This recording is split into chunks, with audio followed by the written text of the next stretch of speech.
Now then, welcome back to another episode on the Hypermine Vanilla 1.9 server. And today we've got a new project starting. A new project over in the desert area. I said this was going to be the next place that I started on. And I'm not kidding, I've got big plans for the desert area. I don't know why exactly it is that this desert area has given me so many ideas. But it's been a while since I've built in such a way. Been a while since I've built a desert area. I spent the last season mostly in the Nether and then messing around with the TV studio a lot. Did a lot of that sort of stuff. Previously, I've done series in Vanilla where I've been mostly underground, mostly in a mesa biome. I've built big train stations and automated train stations, and I've done all sorts of different things in Vanilla. And one thing that I haven't done since playing single player, just alone single player, is build in a desert. And just recently, I've been making my way through the entire Game of Thrones series, and the desert cities there have inspired me. The different places in Game of Thrones, desert cities, have inspired me to do something hopefully brilliant and awesome over here. I've now left Spawn. Doesn't mean I'm not going back to Spawn, doesn't mean we won't see bits of Spawn here and there when I'm going back there. But now I'm setting up camp over in the desert, and hey, speaking of Game of Thrones, I'm thinking of name tagging these guys by names of the Unsullied. Yes, you're Unsullied. Protecting the villagers. And also, on the same kind of theme, I plan on getting very, very emerald rich off all of the villagers. I've started doing a few trades and bits and pieces, but instead of having a nice area where the villagers are all free to roam and have their own village, and I make them all happy villagers, and I make a nice pretty place for them, no. I'm going to enslave you all. Yes, I am. All of you are going to be enslaved, every last one of you. Yes. They are my slaves, and I will be the prince of the desert, the prince of this Arabian adventure that we're going to have together. As soon as I open this up, oh man. Yeah, so I've already got some breeding going on, as you can see. Got some babies and stuff kicking around. I think there's a couple of babies. We've got doors aplenty around the place, but majority of this entire village is going to get ripped down. And I'm going to rebuild, but I'm going to keep it kind of local to this area, I think. Fairly local to this area, slowly but surely working through to destroy the land and change it all around and do all sorts of farming and upgrading and changing things around while keeping these villagers well under control. That's the plan. Now, I'm not a pro-slavery kind of guy. I'm more into everybody gets their freedom. Hey, little dudes, two of you. Hey, they don't run as fast as they used to. Yeah, I'm more into freedom for everybody, and everybody have wealth and happiness and everything they need to survive. But this is a game, and in this game, the villagers are going to be enslaved. In a very similar sense to a Game of Thrones in slavery. I'm going to enslave them all. But first project on my list is going to be doing the skeleton farm. Now, down here, I found a little spawner not very far from the base at all. I claimed it. I offered it up to Ballantyne to see if he wanted to do something with it, and he did not.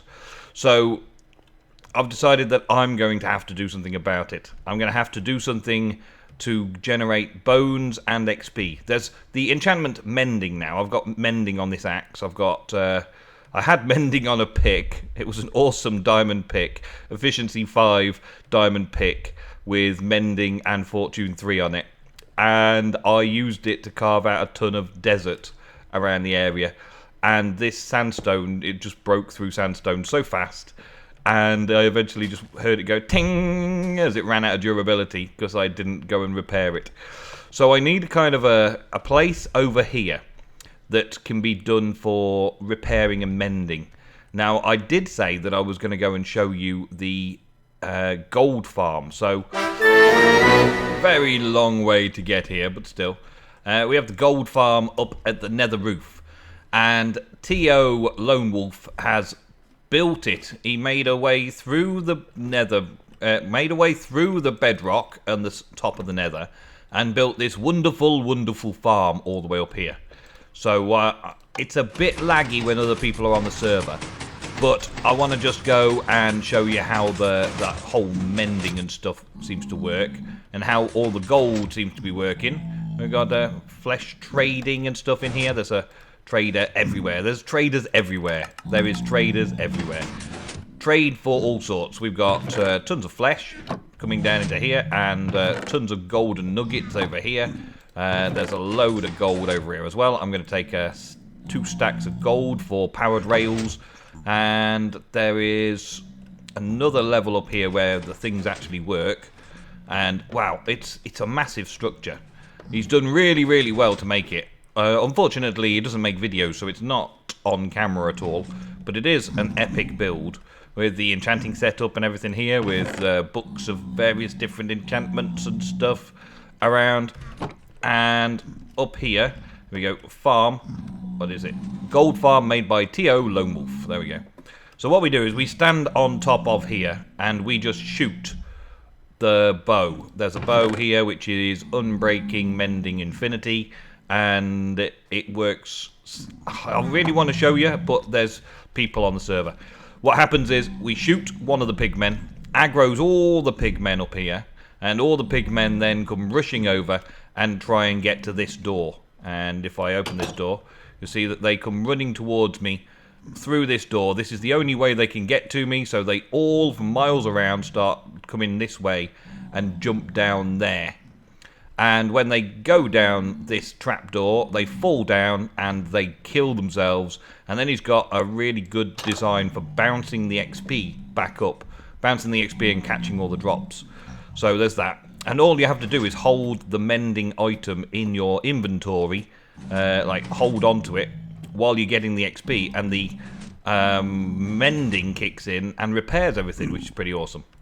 But they kind of like bounce down here, look, and they bounce up and down, and the bouncing really, really high causes them to take damage. So they bounce, they fall down, they bounce back up, they fall down, bounce back up, and the experience bounces back up as well.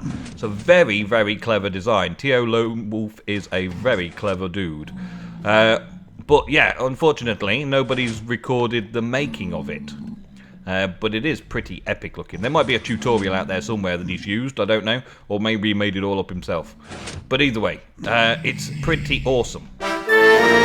So, up behind Lapis's house, at spawn, there has been a skeleton spawner all set up and sorted out. And such an epic looking build. I like the looking build. Well, it's a nice little build. I should say not so epic, because epic is the huge stuff that we play around with.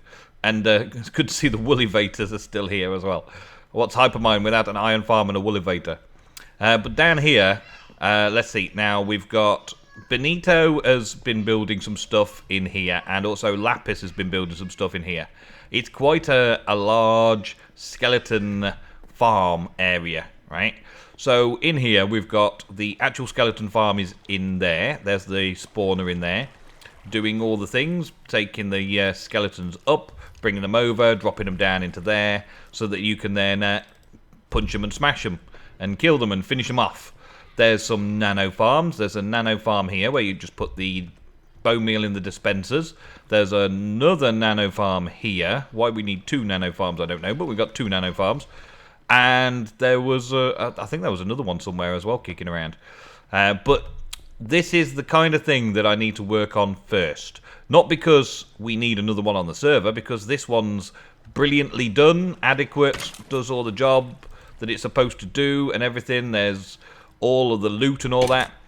But I don't want to have to come all the way to spawn to be able to use this. to be able to then gather up the bones in order to take the bones and go off and do something else. So, yeah, I want the bones, and I want a nano farm in a very similar way to what I've done in previous series. But I don't know how ornate I want it to be, because this is a very ornate build. This is very nice looking. I kind of just need it to be a practical place, a practical build. But at the same time, I don't want it to be dark and dank and dreary, and I'm going to spend a lot of time there mending by getting the experience while fighting those guys. Experience to enchant stuff. And I'm going to want things like farming and stuff going on around the place. So I'm going to kind of need a place like this over at the desert in order to make all the trades. Because there's a fair amount of trading to be done with paper and meat and other things as well. So really, I've just got to do something fairly simple about this place. Alrighty, so this is what I know about mob farms and mob spawners in particular. A mob spawner that spawns a 2-high mob can spawn in that spot, that spot, that spot, and that spot. Or rather, that's the spawning space it requires, okay? The mobs will actually spawn at where that block is, with their feet on the block beneath. They will spawn where the spawner is, with their feet on the block beneath. They will spawn here, with their feet on the block beneath. And if they spawn there, then they require the air block above. So they only actually have an area of 3 blocks high that they can spawn in. But you need 2 blocks above in order to make all of this row spawnable. Because obviously they need to spawn their heads as well as their feet, right?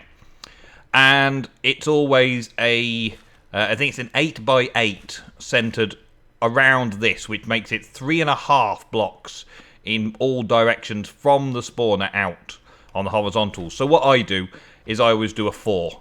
And that makes sense as well in a minute with something else that we know. So 4 away from the spawner in all directions, and you square it off so that the spawning area, needing this area to be air so they can spawn, it's 4 blocks high in total, and it's an area all the way around here. So wherever the dirt is, that's an area where they can spawn inside of, okay? Now, spawners will only activate 4 mobs at a time. And if they count that there are 9 mobs of the same variety in an area around it, it will not spawn anymore, right? So for maximum efficiency for a mob farm, you need to figure out where your 9x9 area is around it. So the 9x9 is 4 away from the spawner in all directions. That's why I've got 2 smooth stone on top of the 2 cobblestone here, and 3 smooth stone down below this 1 cobblestone here, right? And it goes out 9x9. So long as there are no skeletons within the 9x9x9 area, everything from this pillar up to that pillar at the top and to all the sides, as long as there's nothing in that square, they will carry on spawning, and they will try and spawn 4 if there's available space for them to spawn 4 in one go. So the best efficiency that I know of is to literally let them spawn in thin air, because they don't need a block to spawn on, and then drop down directly out of this 9x9 area, which is why I've got this section here marked up with the granite. So the mobs spawn up there, fall down here, and as soon as they hit this area, it's free to spawn again. It's free to spawn once again. Well, that is efficient, because it just keeps spawn 4, 4, 4, 4. By the time they've fallen, another 4 start spawning. If they fall, another 4 start spawning. They fall, and so on. So there's never a slowdown unless you leave the area. So what I've got here is 3 blocks below the 9x9 area. So we've got 2 blocks for the mob to be in and 1 block for water to be in. Because when mobs are in water, they jump. And of course, if they're in 1 block of water, they could potentially jump up into that 9x9 area.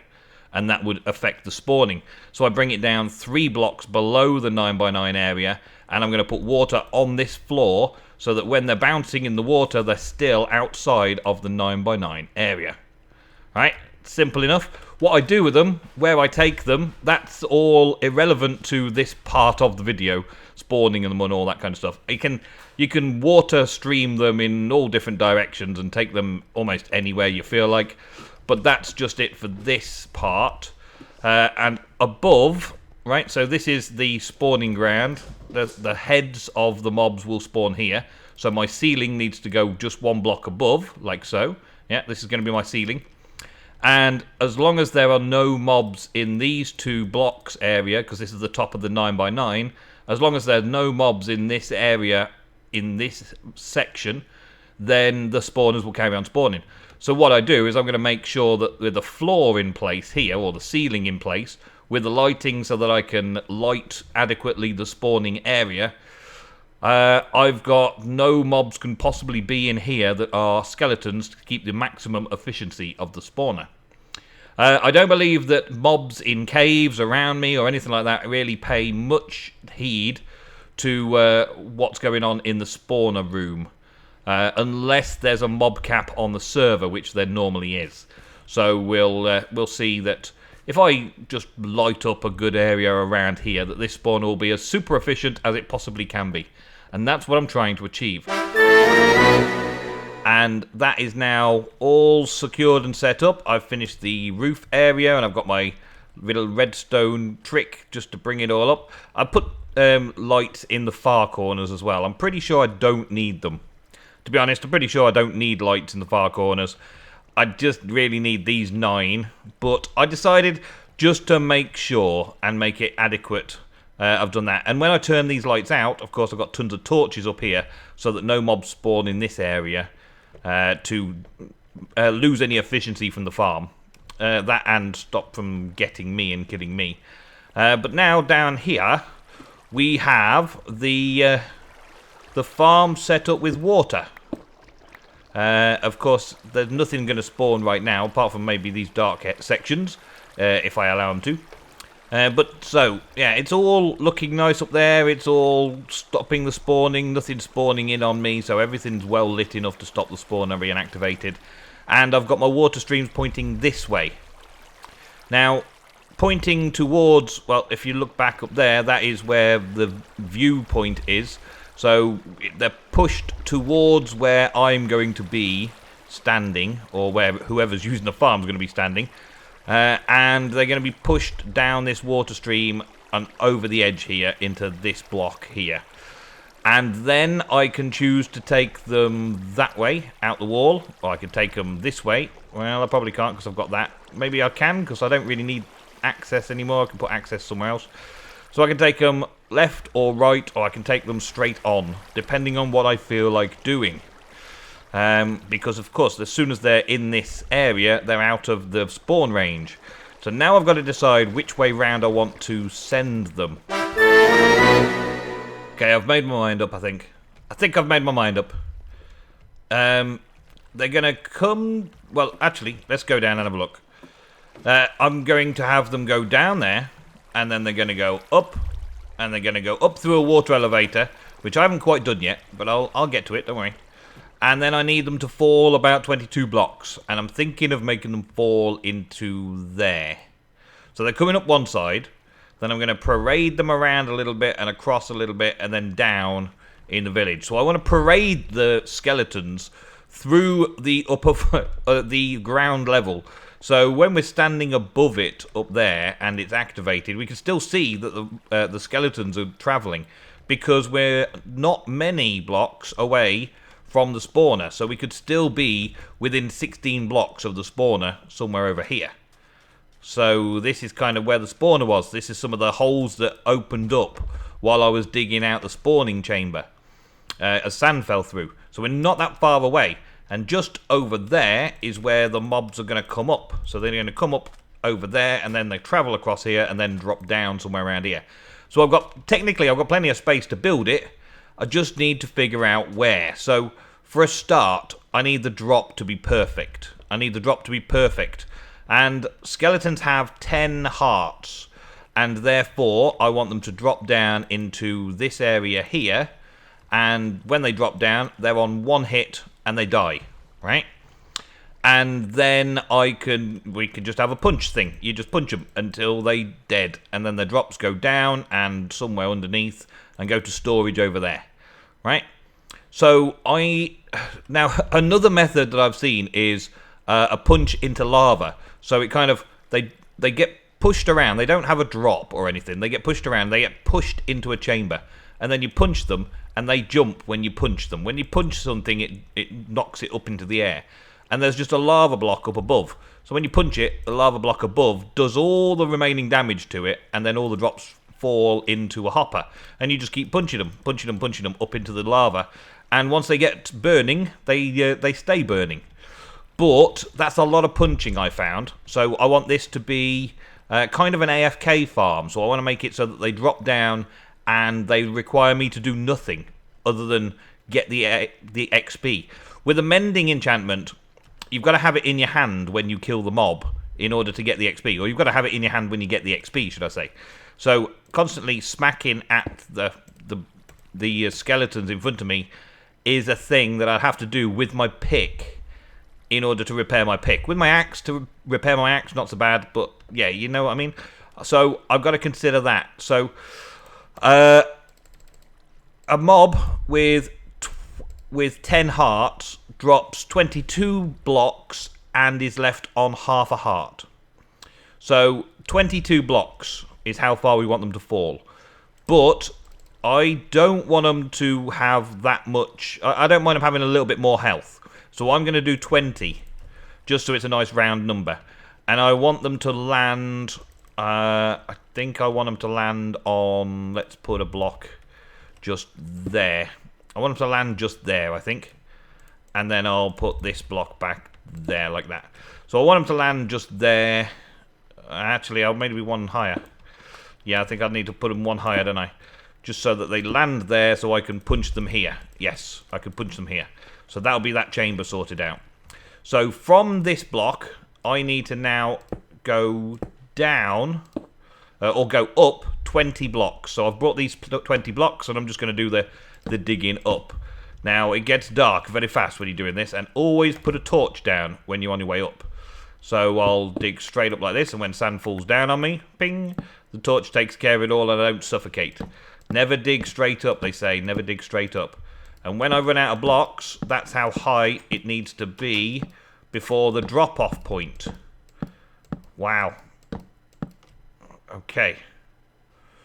So, yeah, they kind of need to be brought all the way to this point here, from that point over there, and then fall down into it. So they're gonna be pretty high, lording it up, aren't they?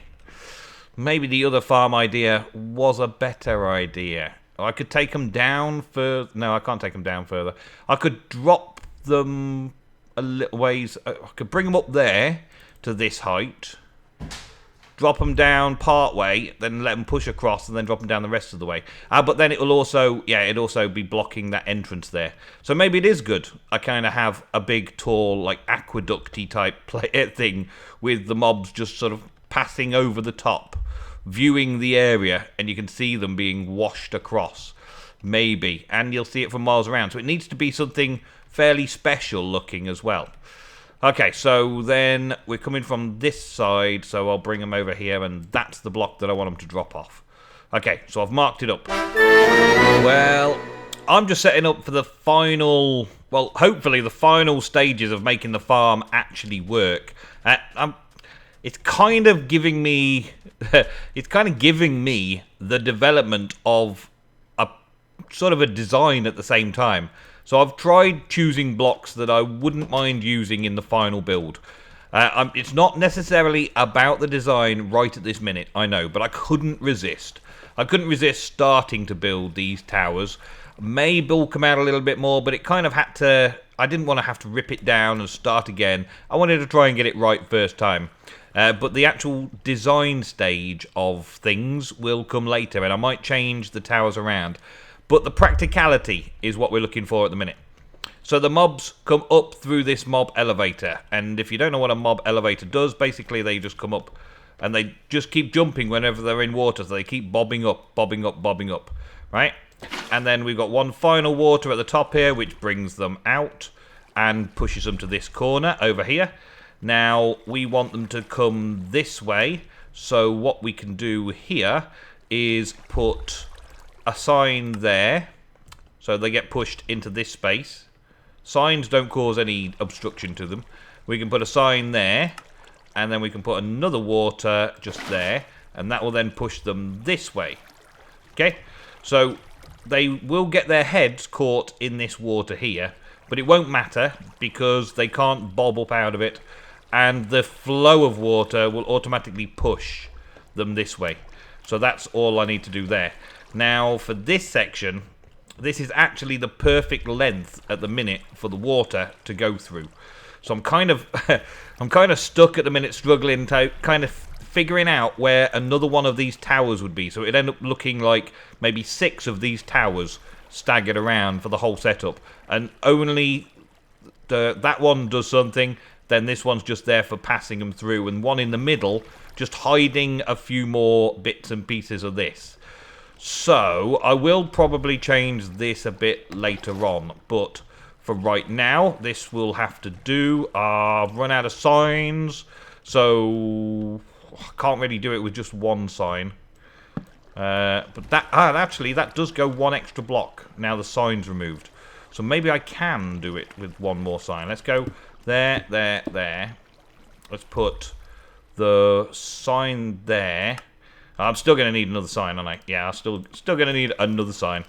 Hopefully I've not run out of time in the episode, and I'm trying to rush through just to finish off for the day, just to get this final piece of the puzzle done for you. So we'll have that there, like that. Okay, and then the final water there. Is it going to go to the right place? It's going to go one further than I need it to. Dang it. Okay, so in that case, we will change those signs, and I'll put one there where it was originally. Put another piece of glass there where it was originally. There we go. And I will fill all this glass in a minute, but that should then take it all the way to the edge. Yes, so they will fall into the edge. Okay, so now we've got that done. I just need to temporarily block the ceiling off so they don't go anywhere other than straight forwards. Because, yeah, well, that would be a bad thing for a start, wouldn't it? That'd be a very bad thing. And I'll fix this up properly later. Yeah, well, it's virtually there. I've got all the glass, actually. So it may only be 4 towers that I end up doing, or just 3 towers. Not 100% sure right now, but it's coming this way. I need to put a lid on there as well. So let's just do it out of sandstone for now, just to make sure the farm is actually working. Finish putting the lid on, and then give it a test run. Okay, so the first couple of skellies are just spawned instantly that I turn the lights off. There's a few more. Okay, so actually, I'll leave it on for now. Should be okay. I could always mop it up if I don't. I've got a landing platform for them, all very basic at the minute. I fancy this up a bit later on, but that will be in the next episode or something. I'll show you that later on. Let's go up and see if they're actually doing what they're supposed to do. Well, there's no... Oh, there's sign of them floating up there. Good, good. Is a better view from up here necessary? Yeah, good, good. Okay, they're floating up, and they're going across, and they're coming through, and they're epically just wandering through here like they're arriving for some sort of due diligence thing. They're just arriving. Come to my city, fall, and help yourself. Come to my city. Come to my city, fall, and help yourself. Thank you. Come to my city. Okay, I can't keep doing the accent. I'm going to stop with that. There we go. Well, that seems to be working. It stopped them spawning, but when I come down here, I think I'm still within range of the spawner, so we should see some spawning activity every now and again as they spawn and go over. Spawn and go over, and that's it. Good, good. Alright, so down here, let's see if they are actually landing in the right place. Yes, they are. And are they a punch? They're 2, 3 punches. they're 3 punches. Okay, or 1 pickaxe, 1 pickaxe, 1 pickaxe, 1 pickaxe, 1 pickaxe hit. Okay, so for now, it's working perfectly well. I have some more things that I want to do to it, lots more things that I want to do to it, but for right now, it serves its purpose, and that is it for today's episode. So thank you all very, very much for watching another episode on the Hypermine Vanilla 1.9 server. I will see you very soon for some more.